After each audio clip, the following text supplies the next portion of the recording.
may not harass women. You may know how to take rejection. The majority of men that most women deal with do not. Yeah. And you are accountable for that as well.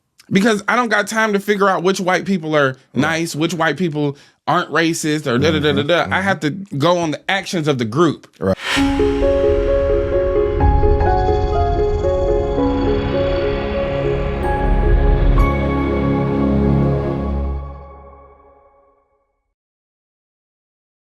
What's going on, socialites? It's your boy Ace and Taylor back with another episode of the Social Grade School, coming at you live and raw. Of course, I always have to give you a shout out because I appreciate all the love that you guys been showing me. Now, as we do dive into it, today we are talking about the Grits and Eggs podcast host, where he says some interesting comments. He says men are harassing women, and he niches down. He says black men are harassing black women. And I just don't understand this, so we're going to take a closer look at it and kind of break it down from a C student's perspective, because that's all I got in college. So I am not that smart, but I'm just going to talk to you with what a little understanding that I do have. So without further ado, let's get into it. You may not harass women. You may know how to take rejection. The majority of men that most women deal with do not. Yeah. And you are accountable for that as well. Because I don't got time to figure out which white people are nice, which white people aren't racist, or da-da-da-da-da. I have to go on the actions of the group. Right. The group as a whole and the history of that group as a whole tells me that they are a danger to me and they are not to be trusted. Right. And if you can understand that as a black man and your stance towards white people, then you should absolutely be able to understand women's stance towards you. What the hell is he talking about? Like, you're bringing and you're trying to equate racism to women being harassed. I mean, does he not understand that back in the slavery days and back in the racism times that these women, our women, quote unquote, were used as bedwenches? Does he not understand that it was not our decision to become slaves, but their decision, because the majority of the people that were actually telling master about our secret plans to escape were the black women? Do you not understand it was a feminist, Harriet Beecher Stowe, who wrote Uncle Tom's Cabin? Why are there not any notable black men who were, I don't know, runaway slaves, the Underground Railroad? Think about that, right, for a second. And yes, I went to HBCU, so I do have a little bit more knowledge than most. And shout out to CGA for putting me on that last fact.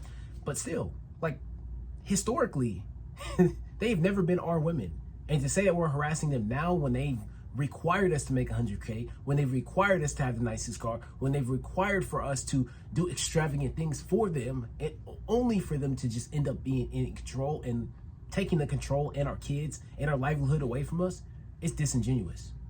We can't just continue to sit here and put all the blame and responsibility on us when clearly they need to take some responsibility themselves. But there probably is some stuff that I agree with him on, just not that part right there. So let's continue. It's not a war on you waged by women.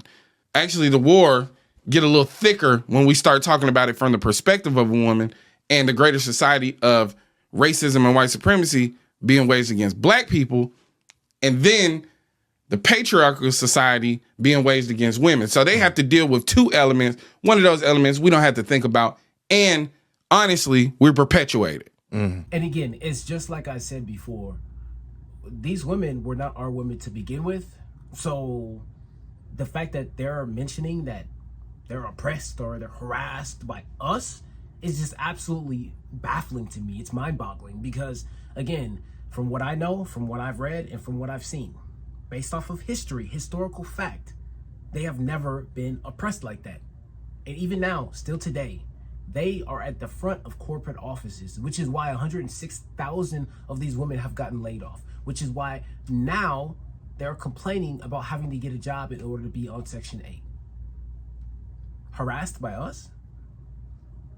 They're being harassed by the white man?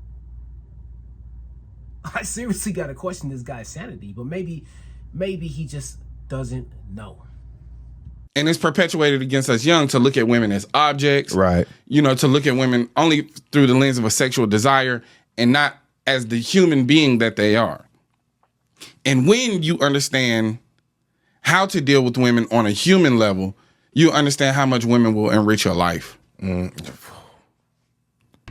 That part, I do agree with him on. But at the same time, if we don't view them as sexual objects, then how can we progress to the next level, which was marriage, which is family, which is kids? how do we progress to that very next level if we don't look at them that way at first? I do agree with him on we need to look at them on a human level, but even before that, we're still animals. Lions are not looking at lionesses like best friends. Oh, you could be my buddy. We can be pen pals. We can talk and write with each other. No, he's trying to dominate you. I'm trying to dominate you. This is exactly what he's thinking, right? So I agree with him on one point, but on another part, it's like, come on, bro. Like, let's be realistic. In our human nature, it's natural for us to look at women like objects. Okay, so I do agree with him on that part. So let's continue. Amen. This guy, amen. Amen. You want to turn it up a notch? Yeah. Get you a good woman get you a good black woman in your corner. Amen. Hey, man, you want to see your life turn up? Hey. And see, this is the thing, though. It's a privilege, bro. It's a privilege. You know what I'm saying?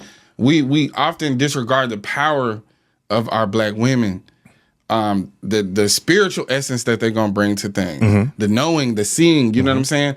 Also, too, imagine it. They have to be hyper vigilant because they have to be constantly scanning the room, making sure that they're in a safe situation. Absolutely. What safe situation are you talking about? I mean, this is, again, baffling to me because, like, bruh, most of the problems that are caused in the world are by 13% of the population. Black women are 5 to 6% of the population. And I'm just like, bro, what is you talking about? They are the main progenitors of violence and issues that we have today, in today's day and age. So if we take that into consideration, are they really victims? Do they really have to look over their shoulder left and right? Okay, maybe, sure. Maybe they have some deficiencies, like they don't have long hair. Okay, and maybe they don't have a long torso, which some guys like. Or, okay, maybe they don't have long legs. Fine. But to sit here and think that they're victims, to sit here to say that they're harassed, are they really? Let's continue. You know what I'm saying? When we think about these kids who were clearly in Louisiana having the time of their fucking life because they graduated, and we think about white people's reaction to Black joy. Oh yeah, that's it's not about civility. It's not about decorum. They don't like to see us happy. That's what it is. Now, how often are women just having a good time, and here come a nigga trying to ruin their fun? Yeah. Let's just be honest. You can call it pandering, but if I was up here caping for white women, you wouldn't even mention that word. If I was up here caping for Hispanic women, you wouldn't even call it pandering. Only when we take pride and show love to Black women do you call it pandering. Get your motherfucking mind right. Use your cabeza. Okay. This is tough because the thing is, like, I got Black sisters, you know what I mean? But I also understand that they're not doing themselves any favors by acting in a manner that is unbecoming of a woman. And when you act in that manner, people stop taking you serious. So it's one of those things to where, like, if you think about the actions of what's happening out here, and I don't even know this guy is Black. I mean, looking at him now, he doesn't look Black. You know what I mean? He spoke a little Spanish, and maybe he could be Black. He's just in the South, maybe San Antonio, maybe Houston, where they do speak a lot of Spanish. Maybe he's in that area, and so he had to learn Spanish. But if he's not Black, to cape in such a manner as this is, I mean, come on, bro. We have better things to do than this. What do you guys think about the video? Is he right? Is he wrong? I don't know. You guys let me know. Of course, you guys know I have my opinions on it. I don't necessarily date Black women myself, but I know you guys do. But you guys can't deny this fact that what he's saying right here, although some of it may be true, in hindsight, if hindsight was 20/20, not everything that he's saying has merit. And that's where I'm going to leave it. Lock in if you guys found some value. Like, comment, subscribe, and then let me know your thoughts as well. I love you. I appreciate you. I'm going to holler at you later. Peace.